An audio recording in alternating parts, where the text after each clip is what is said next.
Hey, good afternoon or morning, as the case may be, depending on where you are when you're watching this. This is Mission Financial Planners, and today we're going to talk about 1031 exchanges and real estate planning. We have a certified real estate professional joining us today. Her name is Denise Ross. She is part of the Keller Williams network of realtors, but one of the reasons that we started talking with Denise earlier this year is we really it came through a LinkedIn connection. Um, and we were really impressed with the work she does in 1031 exchanges and I would say the planning approach she takes with her clients, which for those of you who know Ken, Jason, and me at Mission Financial Planners, um, we believe very strongly in a planning approach as opposed to, hey, just go buy this and it'll solve all your problems. So from a investment standpoint, one of the big questions we tend to get from people is, what do I do with my real estate that I've had and built up over the years? Is there a way for me to turn that into income? Is there a way for that? Is there a way for me to maybe get out of the day-to-day management of it? Should I just sell it? Right? There's a whole host of questions people need to answer. In addition to that, there's a whole host of questions if you're younger and you're thinking, yeah, I got this. Is your real estate really performing from a return and I would actually say a yield standpoint the way it needs to really make it a competitive and important part of your portfolio. So those are some of the questions we're going to talk about today with Denise. From a housekeeping standpoint, we got a lot of people on the call. A lot of people jumped in the first few minutes here. So if you want to ask questions, feel free to ask questions. You can put them in the chat. You can put them in the Q&A. We will answer those questions live. In addition to that, if you do want to talk with us individually about any of this, you'll see our contact information a little bit here, but you can always give Mission Financial Planners a call at 888-339-0093. Once again, 888-339-0093. Alternatively, you can always just go to our website and click on the Contact Us page. Website's missionfinancialplanners.com. So I'm going to share my screen here, and we will get started. All right. Well, everyone, thanks for joining us. This is, I guess, the formal beginning of the presentation, but 1031 exchanges and real estate planning. Denise, you are going to be our keynote speaker essentially for this, but as you know, me, Ken, and Jason will pepper you with questions as we go through it. But what I'd like to do, Denise, before we kind of turn it over to you to introduce yourself, Ken and Jason, I know we got a lot of different people on the call today. Take a minute, just introduce yourselves, and then we'll turn it over to Denise. Perfect. I'll start. Hey, everybody. Kenneth Hamilton here, financial planner. One of my main skill sets is understanding taxes, especially throughout retirement. And um, around this time, you may be inheriting some assets. You're concerned with the taxes of a rental property or whatever it may be, or maybe you're familiar with it. But nevertheless, understanding 1031s in real estate is a big part of everybody's retirement plan. So I'm glad you're here and glad you're watching. All right, thanks, Ken. Jason? Great. Hi, everyone. I'm Jason Duffaut. I'm one of the managing partners here at Mission Financial. My role in the team is really the advanced planning and financial planning component. So I work with a lot of you real estate folks in regards to looking at your cash flows, looking at your tax management of those cash flows, and looking at transition of this real estate, either while living or when passed, to make sure you're giving the most that you can to your family in that process, with keeping as little to the IRS as possible. Yeah, because it's what you keep and versus what you make, right, Jason? Yeah, it's not all about what you make, it's about what you keep. That's right. That's right.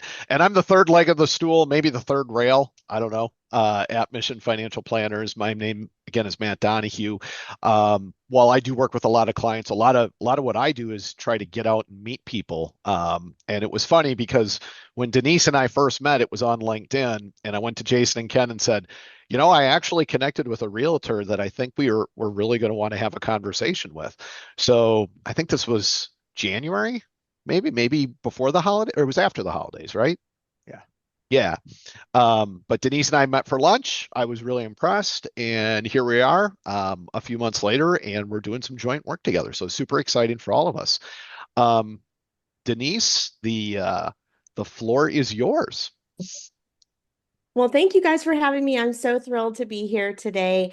As Matt said, I am a certified real estate planner, and I have training in all of these areas that you see here below, senior relocation, 1031 exchange, trust, probate, Delaware statutory trust, and divorce real estate as well. So I'm just so thrilled to be here with you. Notice what it does not say. I am not a CPA, a financial planner, or an attorney. I don't even play one on TV. But I do have extensive training in the topics that we are going to talk about today, which I think are so important for everyone to be aware of. That's awesome. And Denise, that's a good point. None of us are CPAs. None of us are attorneys, right? We don't give tax or legal advice. We can certainly help you with planning, though. And that's really the key. So Denise, what made you do all this? I mean, that's a lot of work, right? And I think not to not to say anything negative about realtors in general, but I know a lot of realtors don't go through all this additional training and go look for all this additional information. What motivated you to do all this? I really have a heart for helping others, and what a way to really make a significant impact on people is through this kind of knowledge. As you guys well know, we're about to go through the largest wealth transfer in history, and so there's a lot of people, a lot of families that all of these issues are going to affect. So that's one thing. But two, everyone knows like 8 or 18 realtors, right? So I really saw this as not only a way to really make a huge impact on a lot of families and help them create that path to generational wealth, but also as a way to set myself apart. In addition, I kind of would describe myself as a nerd and I love learning. And so this just fit all of those criteria. Which is kind of why you've hit it off with all of us. You should have heard me and Ken talking about Star Wars this morning. So, all right, big disclaimers, right? Keller Williams has their disclaimers, no tax or legal advice here. Mission Financial Planners, we've all introduced ourselves. A lot of you know us already, so not to blast past this. But if you do want to talk with one of us one-on-one, you can see our contact information at the bottom of the page. And the one thing I'd say about all three of us is one of the things we definitely share with Denise is the desire to keep learning.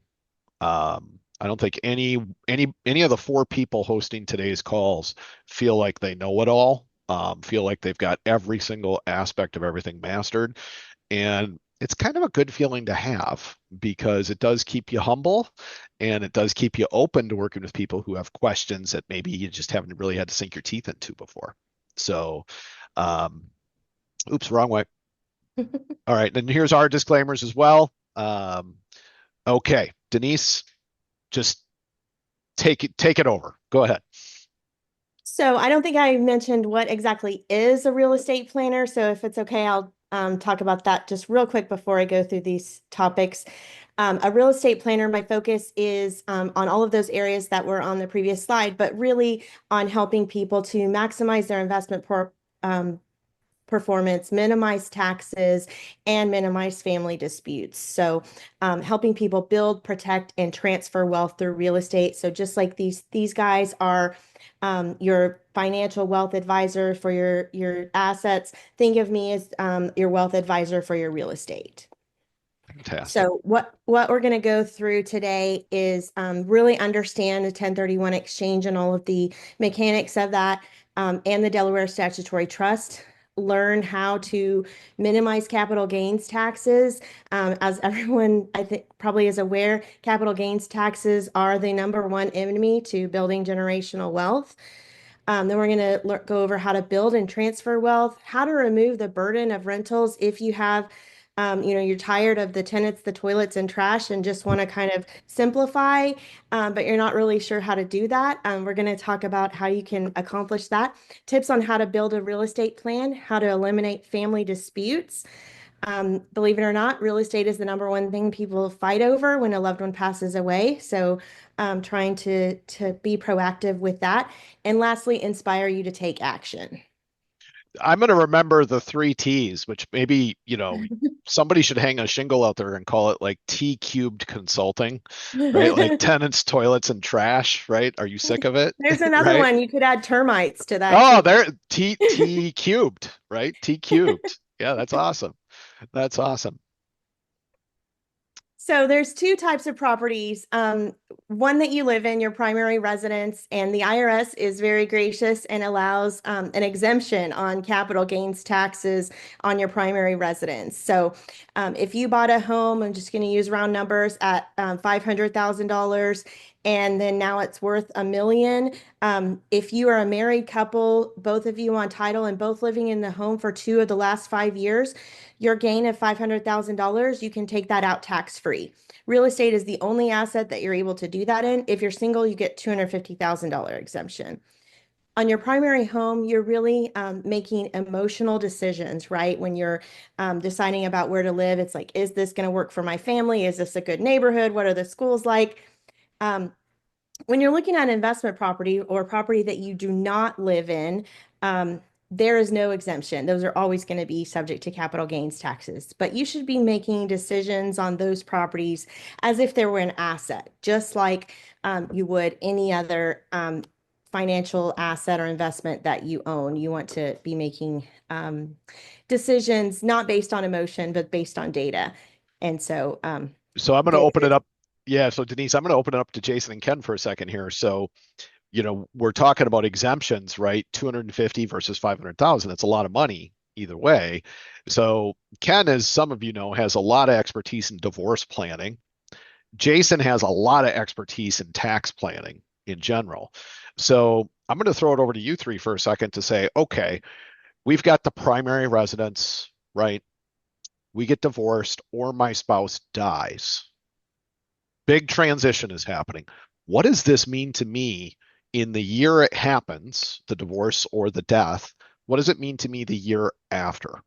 Because before you guys start talking, like Denise said, it's a very emotional time either way. And sometimes we let our emotions dictate our decisions, which isn't always the best course of action. So I'll turn it over to you guys for a second to just kind of talk through what happens in a divorce, what happens when someone dies, how does this planning change? I'll go ahead and start and say, oh my goodness, so much. Specifically around divorce, we don't have 30 minutes to talk through it, but I'd say the biggest thing to be thinking about is when there's typically a transfer of assets. So somebody passes away and you inherit it, or I sell it for myself. I now sell it to a sibling or whatever it is. There's a change in basis, and that basis is what determines how taxable it is. In a divorce, the basis does not get reset. So if you purchased a property for 200 and now it's worth 800, for a lot of our California clients, that's exactly how it happened, if not even larger. If one of the spouses retains that property fully in their name and then they sell it later, they sold that their basis is at 200 and now they're paying 6, 8, 7, 800,000 in gains. And because they're divorced, they no longer get 500, they only get the 250 of exemption. So can of worms, let's talk about it. Jason? Yeah, I'd say on covering the death issue, the good news about death is they do give you a step up in basis. So you get a step up in basis on some of that value because you typically own it, at least in the state of Texas, you do as a joint husband and wife from that end because they want the community property state. So you do get a step up in basis, and that helps with that part. The harder part of that is that the biggest challenge is most people don't move right away, so there still could be some appreciation that happens, and hopefully not so much that you can't use your exemption. But while it's tougher emotionally, it's easier financially. Yeah. Anytime someone says the good news about death, right? It's always, Yeah. oh, right. So, all right. Thanks, guys. Denise, go ahead. So when I meet with a client, I'm going to do a current portfolio analysis, and that's going to cover everything from their primary home to their investment properties if they have any. So we're going to be looking at what are your goals? Does Does your home work for you? And then trying to looking down the road, right? Do you think your home is going to work for you next year, 5 years from now, 10 years from now? Because unfortunately, as most of us age, we're going to start to have some mobility issues, whether that be our hips, knees, or back. And, we might not be able to navigate the stairs in a property anymore. So just thinking those things through and trying to be more proactive as opposed to reactive, and waiting for some sort of catastrophic medical event. So if your home is working for you now, great. But then if you don't think it's going to work for you in the future, just starting thinking about where are you going to go next? Because I hear a lot of the times, oh, my children are going to take care of me, or I'm going to move in with my children. Well, do they know that? Yeah. Um, Yeah, and if I so could, I'll underline that because I teach long-term care credentialing courses to other financial advisors and insurance agents. And probably the number one thing we hear is that my kids are going to take care of me, my family's going to take care of me. The question that you need to ask yourself every time is, do they know that? Because we've heard it all over the years, from yes to my nurse practitioner daughter's going to, or daughter-in-law is going to quit her job to take care of me. I don't think she's walking away from 200 to $300,000 a year of income, right? I mean, you gotta. We all love each other, but you gotta also think about the practical aspect of this, and your real estate's a huge part of that. And Denise, I didn't mean to cut you off there, but it's a super important point you bring up. And then the second part of that is just looking at the investment properties and doing an asset performance test. So what that means is, and we're going to go into more detail about that in a minute, but this is looking exactly what your rate of return is on your investment property. Most of the time when I ask people, how's your property working for you? They don't know. Or they'll say, oh, I'm collecting the rent, so everything's good. But they're not really treating it as an asset or treating it as a business, and don't really have any idea what the actual rate of return they're getting. And then lastly, looking at generational wealth building and building a legacy and the transfer of wealth and what that's going to look like. So again, we're going to look at this because one, everyone knows you cannot divide real estate, right? You can't, if you have one property and three kids, you can't say, okay, one person gets the kitchen and one person gets the bathroom. So it's really looking at what are your family's needs and what's going to happen when you're gone. Who do you want to bless? A lot of times, you start looking around once you get to, my age, you start thinking like, how many more good summers am I going to have with my parents or my kids or so forth? And what do I want to happen to all of my things when I'm gone? And how can I help them and create an impact? And so that's really what we're focused on. Yeah, and the call it the legacy, if you will. And I certainly don't want to speak for Jason or Ken, but just as a quick comment, the legacy is dollars and cents, but it's also that emotional legacy that you're talking about too, Denise, right? The good times, the how are you really remembered? As someone who was fair and generous, right? That doesn't mean equal, right? Fair and generous does not mean equal. But were you fair and generous? Were you able to be the person, your best person with your family, especially in those later years? So what is some of this analysis look like? So what we're going to start with is always a capital gains tax assessment.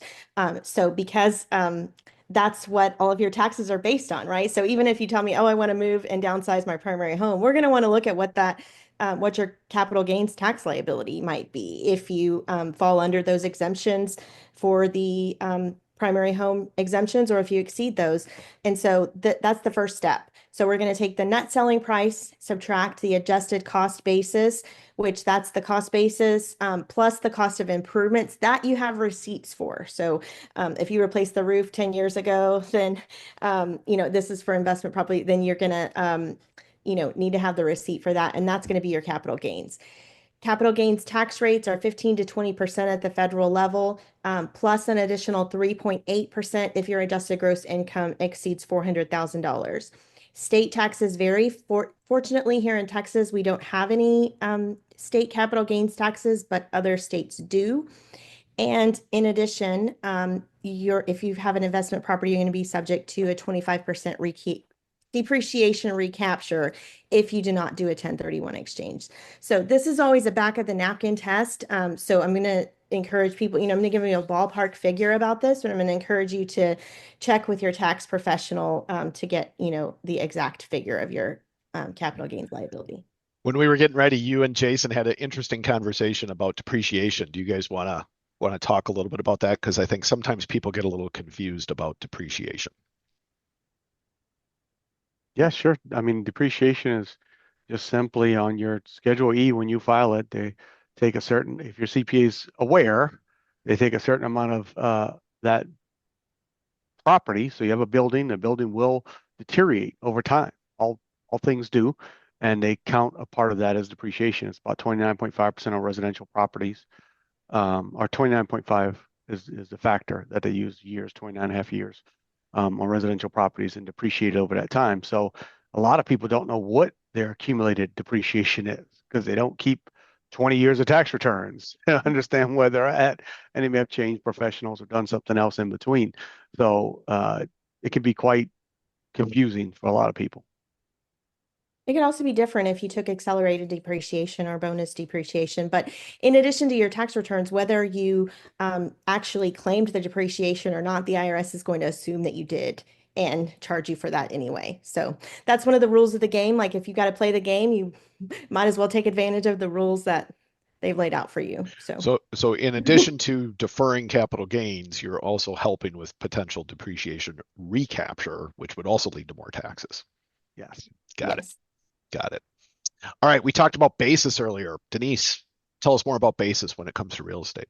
So this is something that is crucial to understanding capital gains taxes. So if you inherit a property, it's transferred on death, you get a step up in cost basis. So you get the value of the property at the time that you inherited it. So in this example, it was purchased 40 years ago in 1985 for $250,000. Today's value is 1 million. So you inherited it through, will or trust or what have you. And if you sell it today or within a reasonable time frame after you inherited it, there's no gain. So that is what we want, right? Because no gain means no taxes.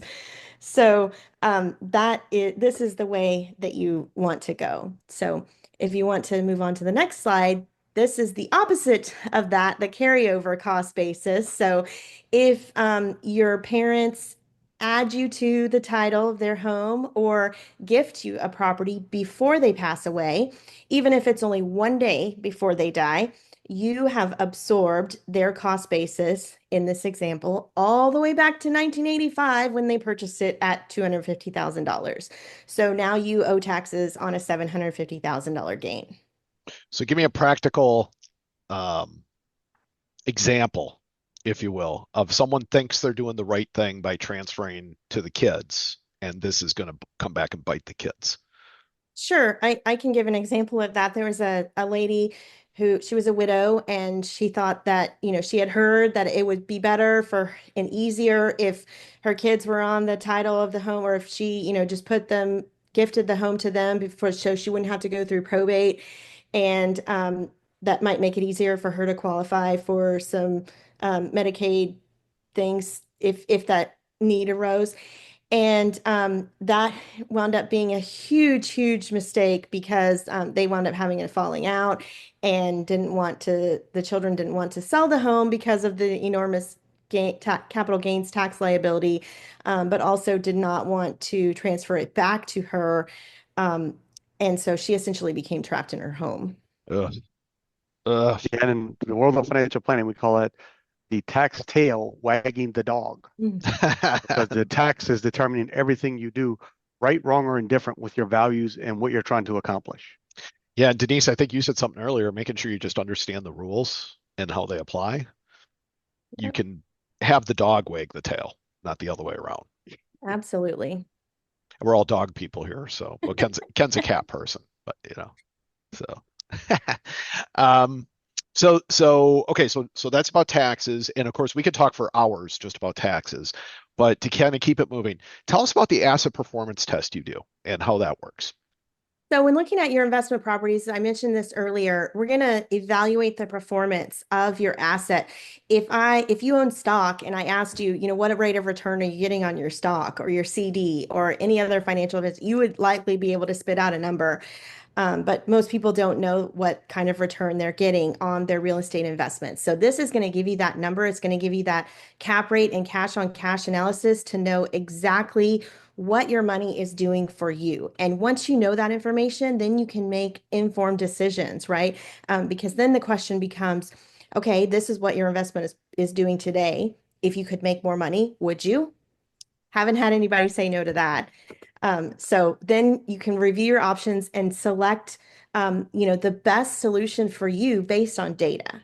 So whether that is to increase your cash flow, create a passive income or bless your family, we can figure out how to do that and defer and potentially eliminate the capital gains taxes. Fantastic. When you do this with people, how often would you say they're surprised by the performance, good or bad? Almost 100% of the time. Oh, really? It's that Yes. often? Yeah. Most people are not paying all of their expenses out of their asset. So, like, say the tenant calls and the HVAC needs to be replaced. Most people are not keeping reserves back to pay for those type of expenses and are then, pitching in out of their own pocket. So then that kind of muddies the water to know, okay, what kind of return am I getting? So when we put all this down, it really paints a clear picture. Yeah. Yeah, I can see Quick that. question, Denise. When calculating expenses, should people be factoring in the time of interviewing contractors, air conditioning maintenance folks, and all that? Should that be a part of the equation?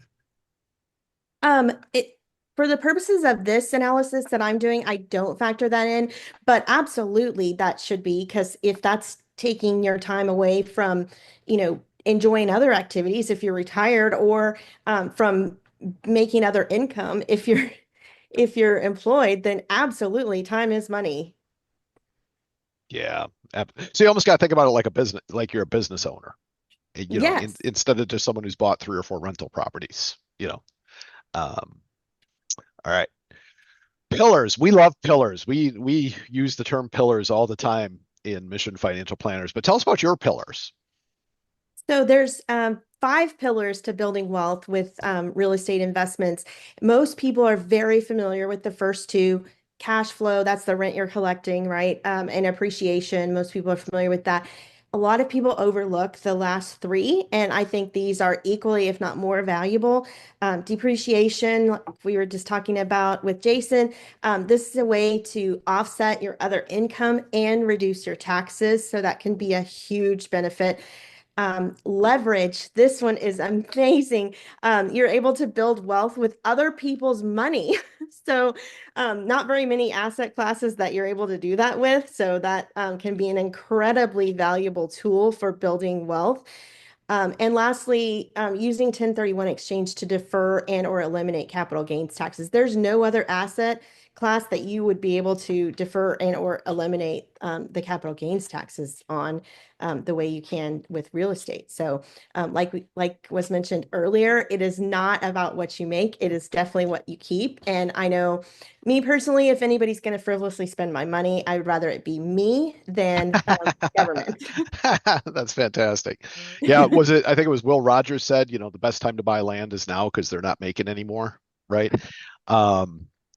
The leverage point, I know a lot of people, we've had a lot of these conversations with people, oh, interest rates are high, and so on.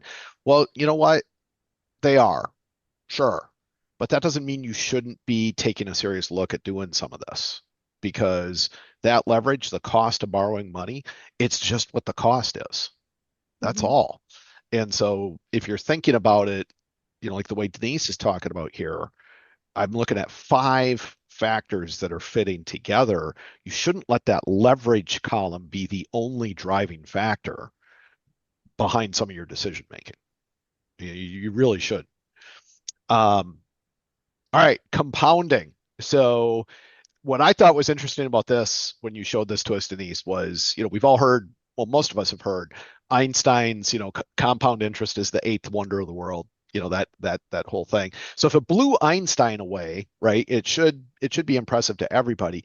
But what I really thought was interesting about this was how you have it broken down versus renting versus buying and layering in appreciation as the compounding when you also look at the equity growth over time.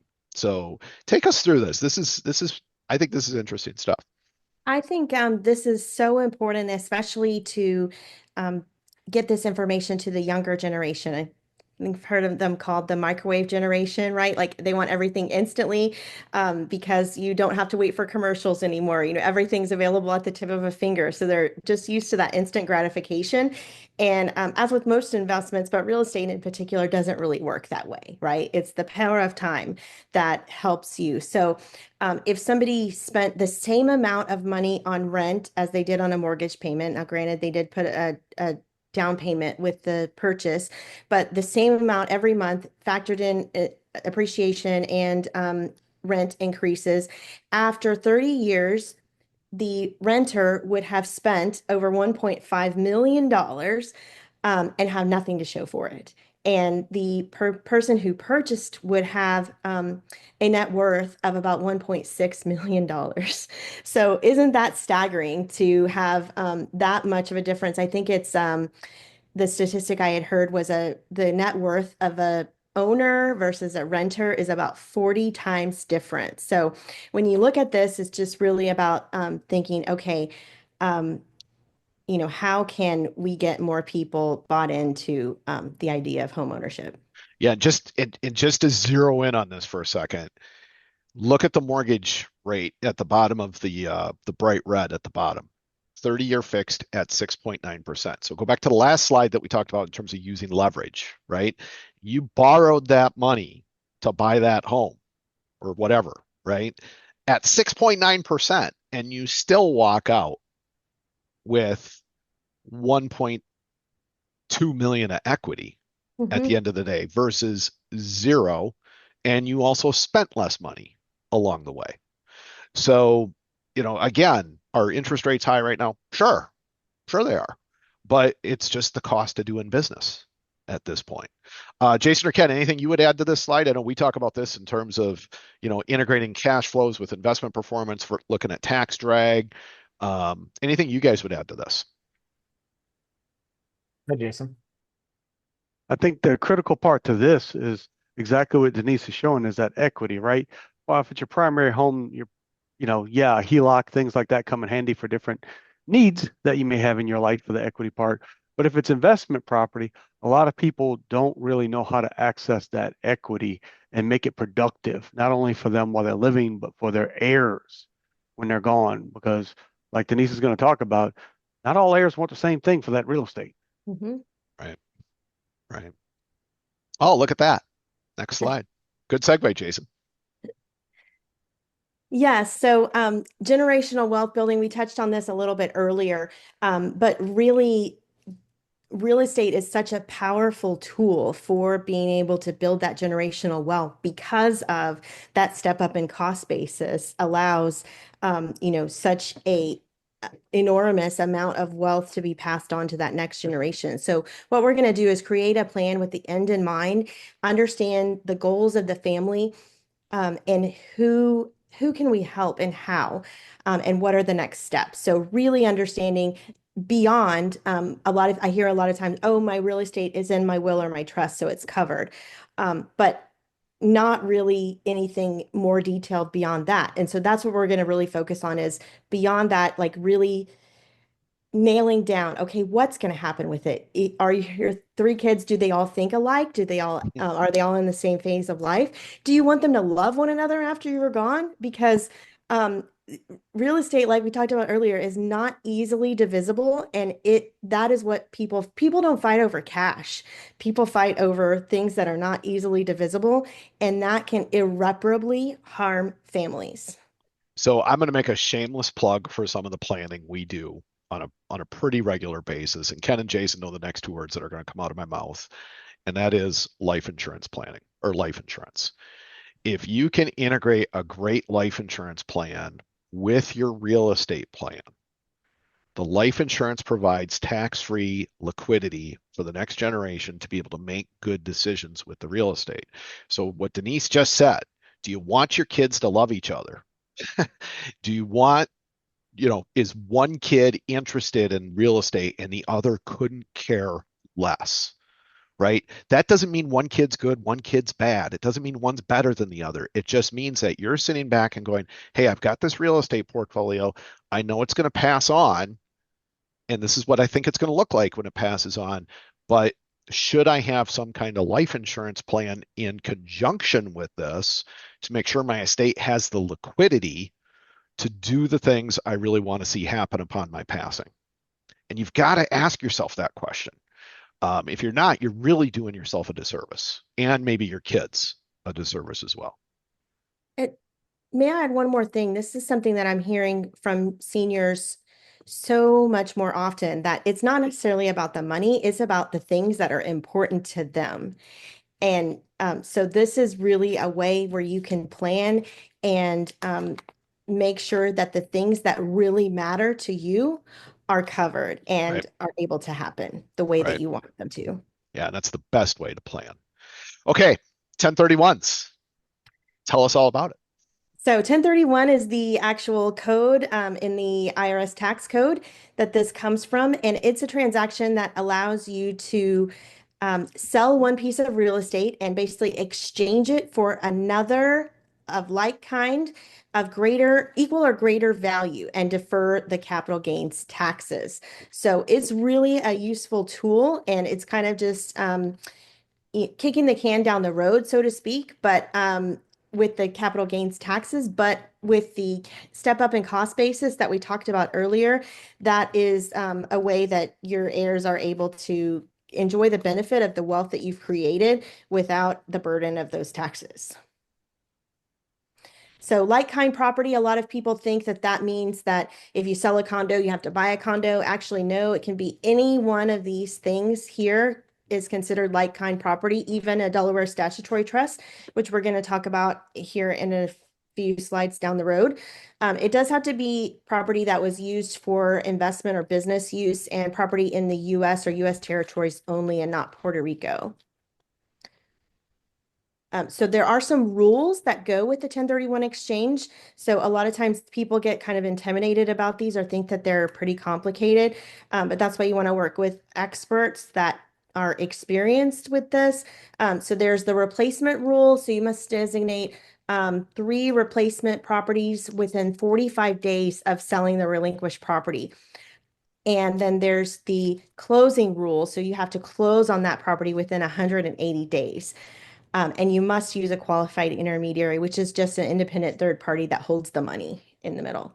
So these deadlines are hard if the 180th day falls on Christmas or the weekend, or you forgot to get the paperwork in. The IRS does not care. So that's why it's really important to work with professionals that professional and experienced qualified intermediary and real estate planner such as myself that knows really how to navigate these transactions. So couple things I want people to take away from this. One is calendar days, right? This is calendar days, and holidays do not count, right? I mean, it is 180 days means 180 days, right? Yes. You don't get any time off for the 4th of July or Memorial Day or whatever. The other thing is you have to identify the 3 properties. Now, I know Jason, and I know we're coming up on, we got about 15 minutes or so, but Jason, I know you were working with someone recently who thought they could do a 1031 after they sold the property, basically, right? Or after they'd already entered into an agreement to sell the property. Can you talk, I know you and Denise worked through that a little bit together. Can you guys talk a little bit about that?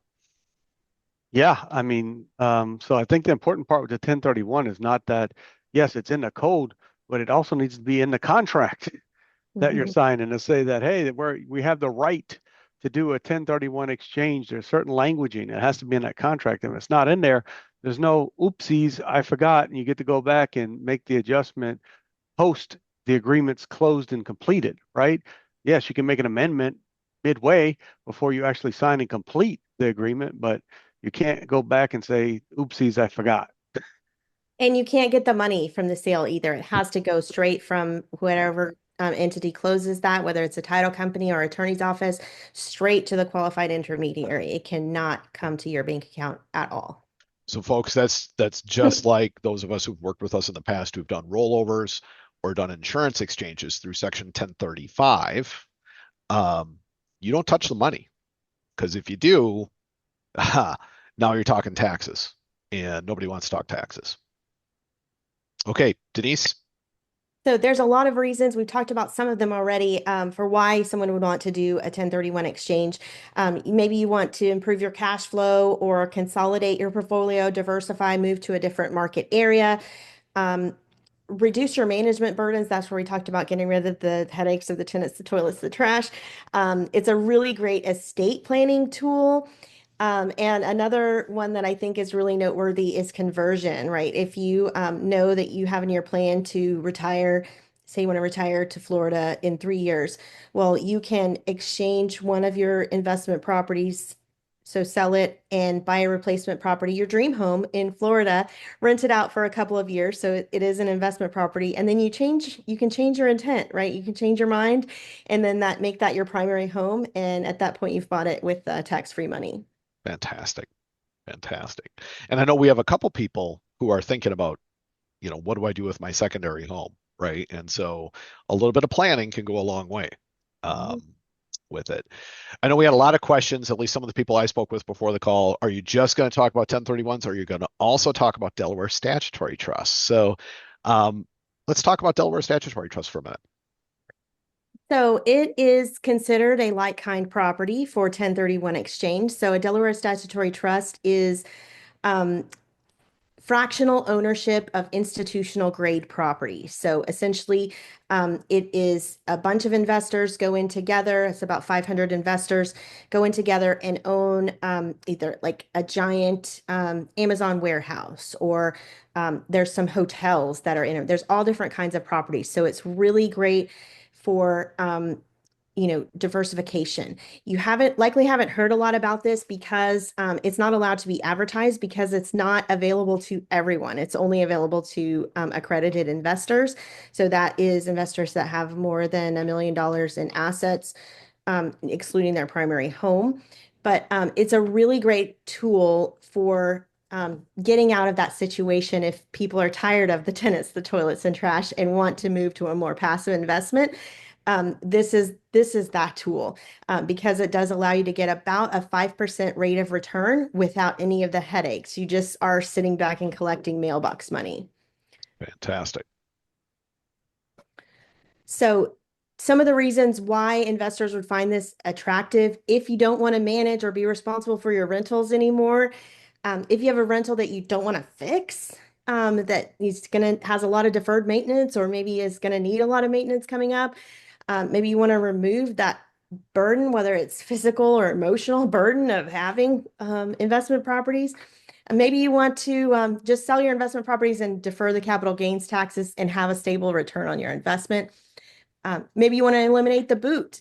The boot is the leftover part. So we talked about with the 1031 exchange, you have to buy a property of equal or greater value. If you buy one that's of lesser value, that leftover amount is considered the boot, and that would normally be taxable. But because you can invest into a DST in a specific amount down to the penny, it's a really great way to eliminate that boot. It also allows you to increase depreciation expense. The way that works is a lot of times these properties are in states where maybe the land isn't worth very much, but the asset itself, the improvement is. And so because the land is not able to be depreciated, there's more percentage-wise of the asset that is in the improvement. And so that is a way to increase that depreciation expense for you. And this last one is really a mind-blowing tool.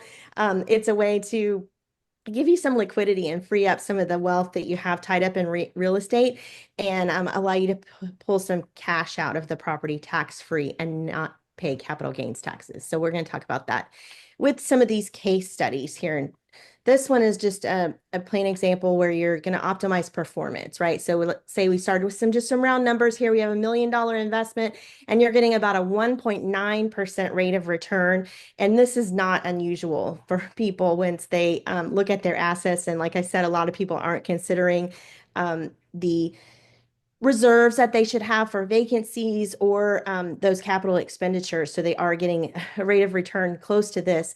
So say they're getting a $19,000 annual income on that, and they are going to exchange that for a Delaware statutory trust with a 5% rate of return. So now they've gone from $19,000 a year to $50,000 a year, and they've relieved the burden of having to make the repairs or deal with the tenants, the daily management headaches of owning investment property. So I gave myself over a 200% raise, and I don't have to poke around in the attic on the 4th of July of the rental property trying to figure out why the air conditioning isn't working anymore. Right. Or Awesome. take the call from the tenant in the middle of the night because they locked themselves out of the house. Wonderful. I'm all in for that. I'm all in for that. All right, so we've talked a lot about DSTs. We have DST options here at Mission Financial Planner. So if people want to learn more about that, we specifically can help you with that. From a 1031 exchange, these are probably the five greatest, the five highlights, if you will. Denise, which one really jumps out to you? Like when people come to you and say, I want to do a 1031, what's probably the number one reason they're looking to do it? Um, I would say defer capital gains taxes. Sure. Estate planning is another really, really big one as well. Okay. Okay. When is it a good time to do it? So if you have a significant amount of equity, if you want to increase your portfolio or relocate the asset, maybe you want to move your assets to a different state or consolidate them. Maybe you think I have 19 pieces of property, but I think my kids can only handle managing 3. So maybe you want to trade up into some higher performing assets. Maybe you want to leave a plan to create a legacy or pull cash out of your investment property. And anytime you want to defer or eliminate capital gains taxes and create generational wealth. That's fantastic. That's fantastic. Okay, so we talk about the importance of financial plans, income plans, estate plans. Why should I have a real estate plan? Well, I'm sure everyone can think of an example if they've heard of some family fighting over real estate after somebody passed away. And like we talked about, it's the number one thing people fight over. It can irreparably damage families. So, all of those sibling rivalries from the backseat of the car from like 40 years ago or 50 years ago get amplified when emotions are high and mom and dad aren't there to referee anymore. And so it's just really, really important, more so than just saying, oh, my kids are getting my real estate, because they all probably don't think alike. They all probably aren't in the same financial situation or in the same, mindset. And one of them will want to sell and the other two won't. And then all of a sudden they're fighting. And then the bulk of the wealth that you've spent your lifetime creating is going to be eaten up by lawyer fees and court costs of trying to settle this. Those are all fantastic reasons. And we all know people who've been dealing with it. I know we've talked a lot about transferring wealth to create legacy and the importance of planning for it. The generational issues that creep in, as one kid might, have the mindset for being a landlord or owning property, the other kids maybe don't. In the interest of time, we'll kind of move through this a little more quickly. But I'll just give an example out of my own personal life. So some of you might know this, some of you might not. My mom's parents were very successful farmers in the Midwest and had about a $20 million land portfolio, which from a planning standpoint, the whole thing went to my mom's brother. They did no insurance planning. They did not, none of this kind of planning at all that Denise is talking about. Their whole thing was to keep the farm together, which meant it was going to go to one kid and that's it. And that's the way it worked. And so you can imagine my mom, my sister, and me kind of feel that was a little unequitable, right? and you'll notice I'm choosing my words carefully there. Didn't have to be equal, right? But it wasn't equitable, especially for my mom. And her parents have been dead for about 10 years now. So this is water under the bridge, right? This is just the way it is. But I can tell you it's that whole thing has created a very big rift. And so when people say, oh, they'll figure it out, or they'll just have to accept it because I'm dead, I will challenge you on that, because you do need to take a step back, and you do need to just stop and think for a minute. Do I really want them to just have to figure it out? Do I really want them to go, yep, it's just the way it was, get used to it? Or do you want Because them to think, oh, the other one, my brother was the favorite? yeah, Because right, that's what they're going to think. right.